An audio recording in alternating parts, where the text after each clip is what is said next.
ദേവി ഇത് കാണണം. കാരണം കാർഷിക മേഖലയിലെ തളർച്ചയുടെ കഥ കുറച്ച് പഴയതാണ്.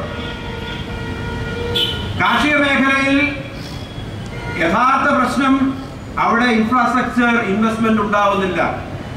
ഇറിഗേഷൻ, മൈക്രോ ഇറിഗേഷൻ, ഭൂഗർഭ ജലത്തിന്റെ ഉപയോഗ സാധ്യതകൾ അന്വേഷിച്ചുകൊണ്ടുള്ള ഇൻവെസ്റ്റ്മെന്റ് ഇതൊന്നും സർക്കാരിന്റെ ഭാഗത്തു നിന്നും ഉണ്ടാവുന്നില്ല.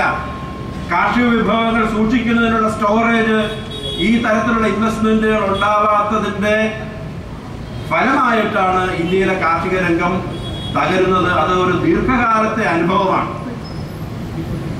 സർ, ഈ ഗവൺമെന്റ് മാനുഫാക്ചറിംഗ് ഇൻഡസ്ട്രിയിൽ നമ്മൾ കമ്പോളം തുറന്നിടുമ്പോൾ നമ്മൾ ഏറ്റവും വലിയ മത്സരക്ഷമത കൈവരിക്കുമെന്ന് ആവർത്തിച്ച് പറയാറുണ്ട്.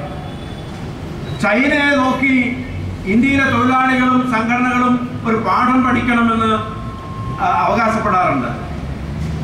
പക്ഷേ ചൈന ഇന്ന് എല്ലാവരും അറിയുന്നത് പോലെ അത് വർക്ക്ഷോപ്പ് ഓഫ് ദ വേൾഡായി മാറിയിരിക്കുന്നു.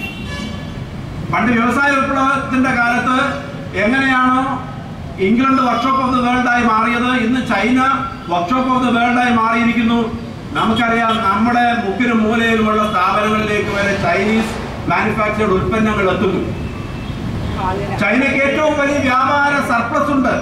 അതിന്റെ ബലത്തിലാണ് ചൈനയ്ക്ക് അമേരിക്കയോട് ഇന്ന് നെഗോഷിയേറ്റ് ചെയ്യാൻ പറ്റുന്നത്. പക്ഷേ നമ്മുടെ രാജ്യത്തിന്റെ അവസ്ഥ എന്താണ്? 20 വർഷത്തെ ഉദാരവൽക്കരണത്തിന് ശേഷം നമ്മുടെ മാനുഫാക്ചറിംഗ് രംഗം പൂർണ്ണമായിട്ട് തകർന്നിരിക്കുന്നു. 91-ലെ ലോക വ്യാപാരത്തിലെ ഷെയറിന്റെ അവസ്ഥയിലേക്ക് ഇന്ന് ഈ പരിഷ്കാരങ്ങൾക്ക് ശേഷം വന്നിരിക്കുന്നു എന്ന് മാത്രമല്ല, എക്കണോമിക് സർവേ പറയുന്നത് പോലെ ഭയാനകമായ, ഇന്ത്യയിലെ ജനങ്ങളെ പേടിപ്പെടുത്തുന്ന തരത്തിലുള്ള കറണ്ട് അക്കൗണ്ട് ഡെഫിസിറ്റിലേക്ക്, അതിന്റെ ഫലമായിട്ടുള്ള ബാലൻസ് ഓഫ് പേയ്മെന്റ് പ്രതിസന്ധിയിലേക്ക്, അതിന്റെ ഫലമായിട്ടുള്ള തുടർച്ചയായിട്ടുള്ള രൂപയുടെ വിലയിടിവിലേക്ക് രാജ്യം വീണിരിക്കുകയാണ്. അതുകൊണ്ട് സാർ, ഇനിയെങ്കിലും ഈ രാജ്യത്തോടുള്ള സ്നേഹം മുൻനിർത്തിക്കൊണ്ട് ഇൻഫ്രാസ്ട്രക്ചർ ഡെവലപ്മെന്റിൽ ശ്രദ്ധിക്കണം. എൻറോണും അതുപോലെ തന്നെ സ്വകാര്യ PPP ഏജൻസികളും വന്നിട്ട് നമ്മുടെ കോൾ ഉപയോഗിക്കുമെന്ന് കരുതണ്ട. ലോകത്തെ ഏറ്റവും കൂടുതൽ കൽക്കരി നിക്ഷേപമുള്ള രാജ്യമാണ് നമ്മുടെ രാജ്യം. ഒരു കാരണവശാലും ഒരു പവർ ഷോർട്ടേജ് ഉണ്ടാവേണ്ട രാജ്യമല്ല. ആ കോൾ ഉപയോഗപ്പെടുത്തുന്നതുമായി ബന്ധപ്പെട്ട അഴിമതിയെക്കുറിച്ച് നമുക്കറിയാം.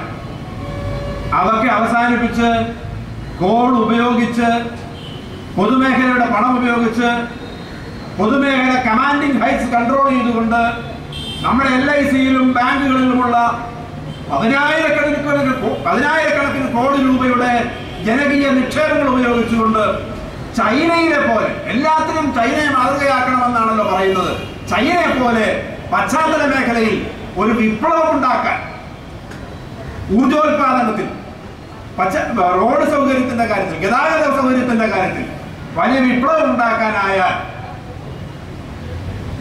LICയിൽ ഇടുന്ന പ്രീമിയത്തിന് ഒരു കുഴപ്പവും സംഭവിക്കില്ല.